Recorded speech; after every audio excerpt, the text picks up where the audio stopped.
This video is brought to you by Squarespace. Whether you're starting a blog, a store, or need marketing tools, Squarespace is the all-in-one platform to build a beautiful online presence and run your business.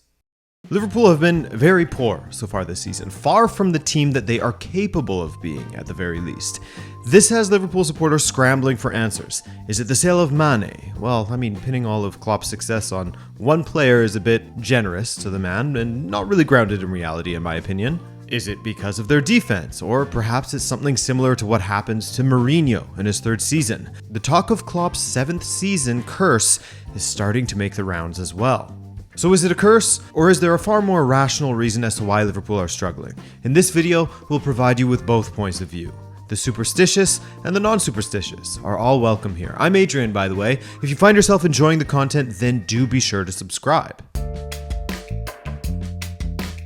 It's October, and in October we will humor curses as we have done in the past with videos on Benfica's supposed Bella Gutmann curse, the 7 dead cats of Racing Club, etc. Throughout the rest of the year, we don't touch them, but given how some believe in this 7th season Klopp curse, why not at least go over it in a month that befits the topic? On top of that, with how Liverpool have been struggling.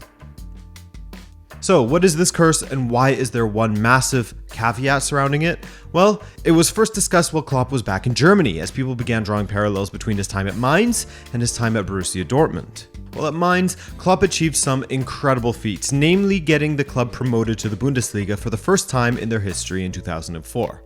I know, shut up about other videos that I've done, but I have one on Klopp and how he went from a player manager to the full-fledged manager of Mainz back in the day, as well as where he got his inspiration for his coaching philosophy from.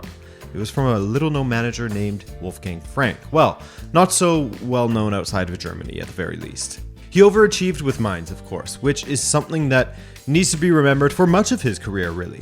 Just getting to the Bundesliga alone made him a legend of the club, but upon his 7th season, he was relegated back down to the 2nd Bundesliga.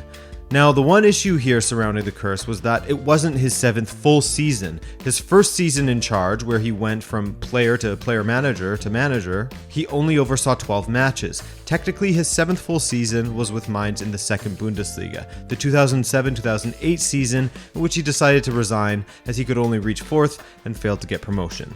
The timelines for the 7th season curse are a little bit blurry, as you can see, already.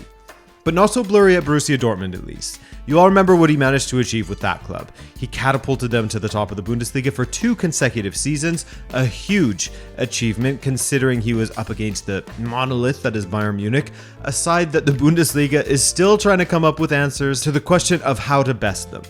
Klopp was the last manager to do so, and he even managed to go to the Champions League final with Borussia Dortmund, where he lost to none other than Bayern Munich, of course. What a pain in the ass, eh? The following season, the 2013-14 season, they had a middling campaign, losing the DFB Pokal final, finishing 19 points behind Bayern, dropping out of the Champions League in the quarterfinals, and winning the Super Cup. But solely winning a Super Cup is nothing to hang your hat on when assessing how your season went.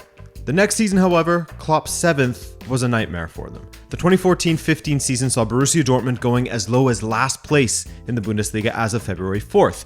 They eventually finished in 7th place that season, crashing out of the Champions League in the round of 16, losing the DFB Pokal final for the 2nd consecutive season, but oh yeah, they won the Super Cup again. A dreadful season, and despite Klopp having recently signed an extension until 2018 with Borussia Dortmund, he resigned, saying that the club needed a new direction, essentially. Quote, "I really think the decision is the right one. This club deserves to be coached from the 100% right manager. I chose this time to announce it because in the last few years, some player decisions were made late, and there was no time to react."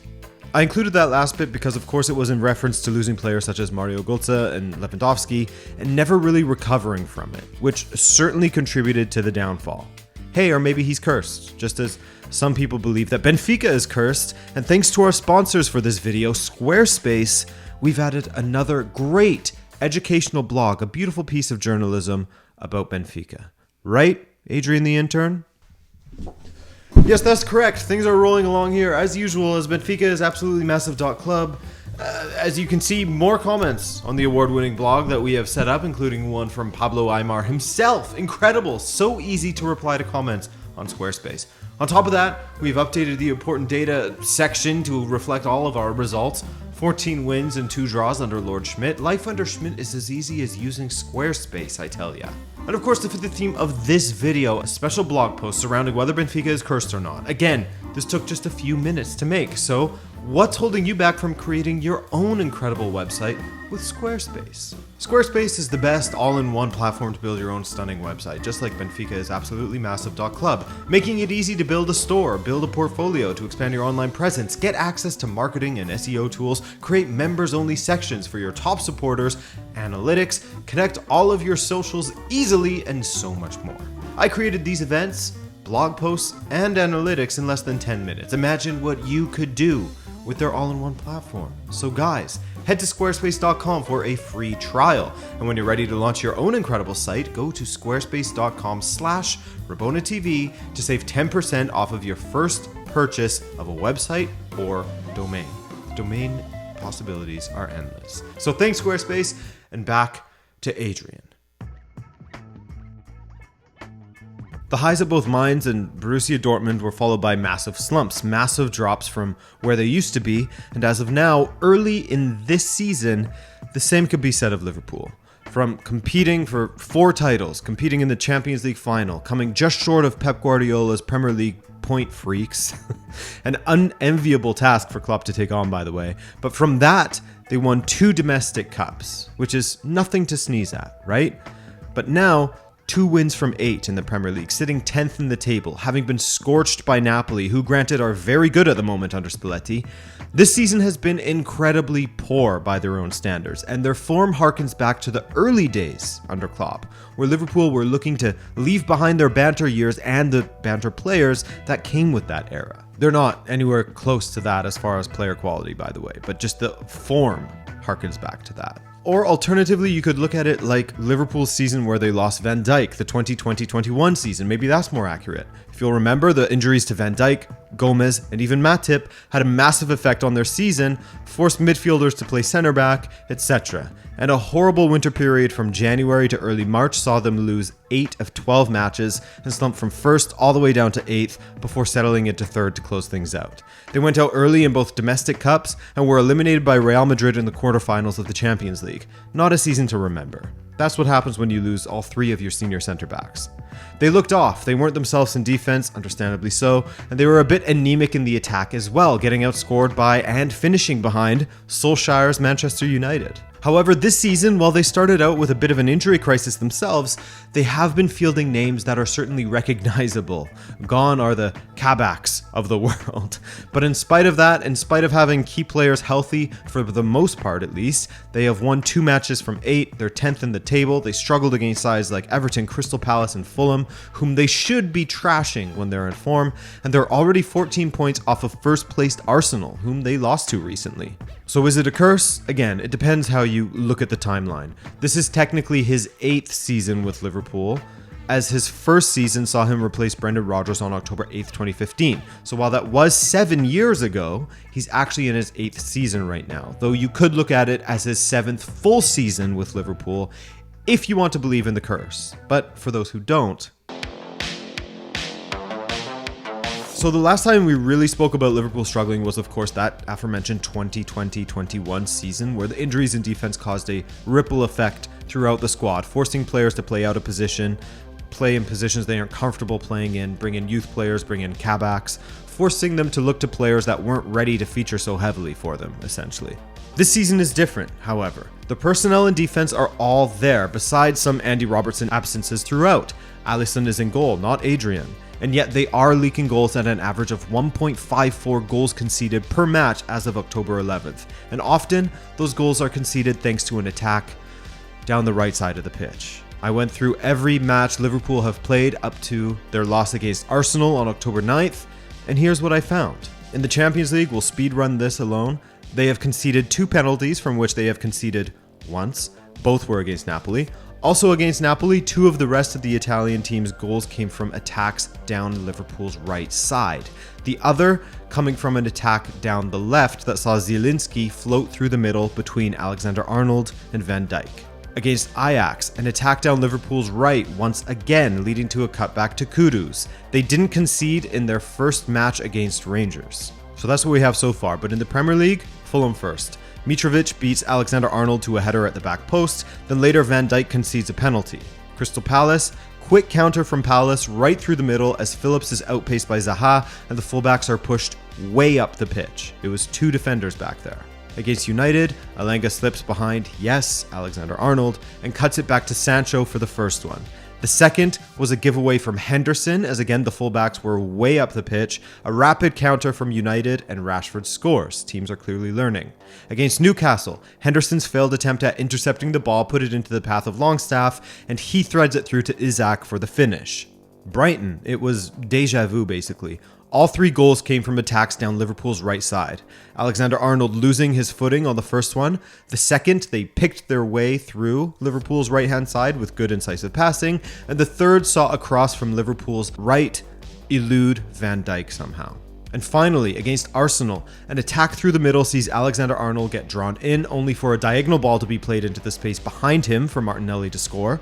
The second saw Martinelli unleashed down the left against Henderson, or Liverpool's right. Alexander-Arnold slides over to stack up on Martinelli with Henderson, leaving the middle wide open, and Tsimikas alone with 3 Arsenal attackers. Easy finish for Saka, and the final one was of course a penalty that Thiago gave up. So as you can see, there's a common thread here. Most of the goals Liverpool are conceded are coming from attacks down their right side. And we have seen big mistakes from someone like Van Dijk, who previously couldn't put a foot wrong. On top of that, there has been a few mistakes from midfielders to give away the ball at crucial times, launching a counterattack for the opposing team or redirecting the ball into the path of an opponent in a dangerous area, as we mentioned in their matches against United and Newcastle. Both times saw Henderson making that unfortunate mistake. So we're seeing players like Van Dijk, Alexander-Arnold, and Henderson.